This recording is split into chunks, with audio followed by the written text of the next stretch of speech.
राजगुरुनगर पंचक्रोशीत बाल लैंगिक अत्याचाराच्या 2 वेगवेगळ्या घटना।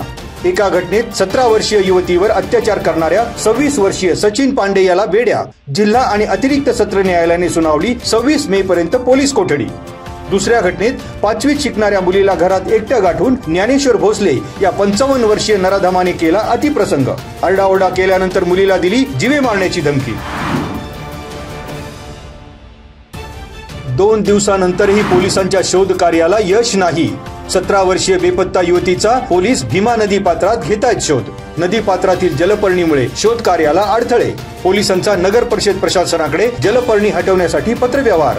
शुक्रवारी शोध कार्यासाठी एनडीआरएफ टीम दाखल होणार, खेड पोलिसांची माहिती।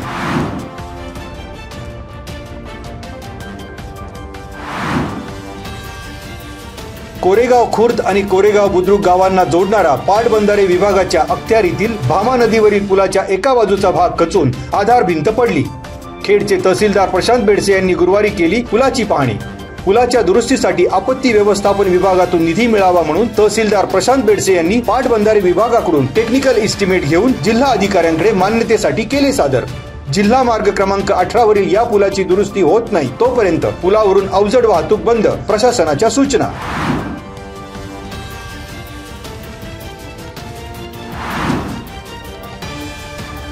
चाकण औद्योगिक वसाहत परिसरातील उद्योजकांच्या आढावा बैठकीत विविध समस्यांवर आश्वासनांची खैरात। सुरक्षिततेसाठी सीसीटीव्ही कॅमेरे, रस्ते विकासासाठी 100 कोटींचा निधी, वाहतूक कोंडीवर रामबाण उपाय करण्यासाठी क्रेन व्यवस्था, कामगारांच्या आरोग्य सुविधेसाठी 8 एकर जागेचे नियोजन अशा विषयांवर महत्त्वपूर्ण चर्चा। औद्योगिक विकासाला चालना मिळाली पाहिजे यावरही बैठकीत चाचपणी। मात्र विजेची उपलब्धता, भार नियमन, विजेचा लपंडाव अशा अनेक प्रश्नांवर तोडगा कधी निघणार? उद्योजक व्यावसायिकांचा प्रश्न कायम। बैठकीस महापारेषण, महावितरण, महाराष्ट्र जीवन प्राधिकरण, पुणे महानगर, प्रदेश विकास प्राधिकरण, सार्वजनिक बांधकाम विभाग आदींच्या वरिष्ठ अधिकाऱ्यांची उपस्थिती।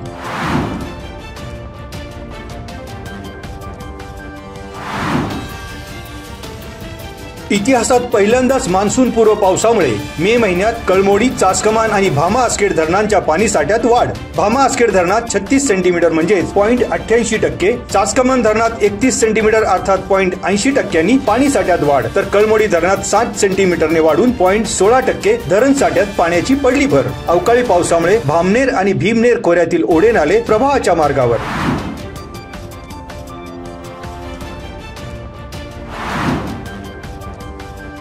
कोसळणाऱ्या मुसळधार पावसामुळे वीज यंत्रणेला मोठा तडाखा। अविश्रांत कामामुळे वीज पुरवठा सुरळीत। चाकण आणि परिसरात मुसळधार पावसामुळे महावितरणचे उच्च आणि लघु दाबाचे 10 खांब कोसळले। चाकण, कुरळी, निघोजे, सारासिटी, नाणेकरवाडी, म्हाळुंगे आणि आंबेठाण परिसरातील वीज पुरवठा खंडित। गुरुवारी पहाटेपर्यंत टप्प्याटप्प्याने पूर्ववत, महावितरण प्रशासनाकडून माहिती।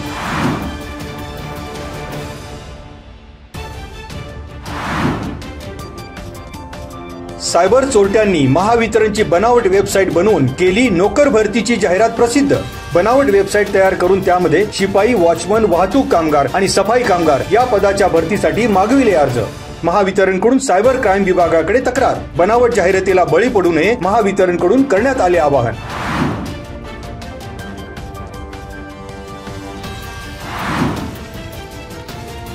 पुणे नाशिक महामार्गावर वाके बुद्रुक येथे भरधाव ट्रकची दुचाकीला मागून धडक बसून झालेल्या अपघातात दुचाकीस्वाराचा मृत्यू।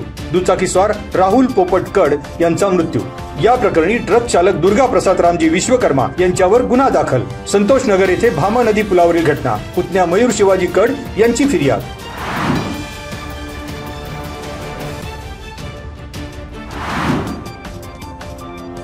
मरकळ गावच्या हद्दीत बागवान वस्तीमध्ये गांजाचे पीक घेणाऱ्या आणखीन एकाला पिंपरी चिंचवड गुन्हे शाखा युनिट 3च्या पथकाकडून बेड्या।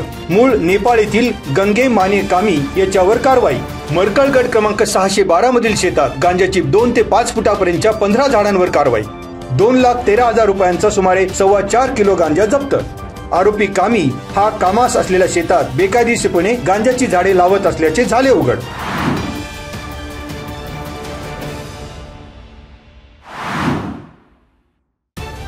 खेड तालुका सहकारी खरेदी विक्री संघाच्या स्वीकृत संचालकपदी संतोष नामदेव ढमाले यांची नियुक्ती। कडूस येथील रामकृष्ण बिगर शेती सहकारी पतसंस्थेच्या तज्ञ संचालक पदाची संतोष ढमाले यांच्याकडे जबाबदारी। कडूस ग्रामस्थांकडून नागरी सत्कार।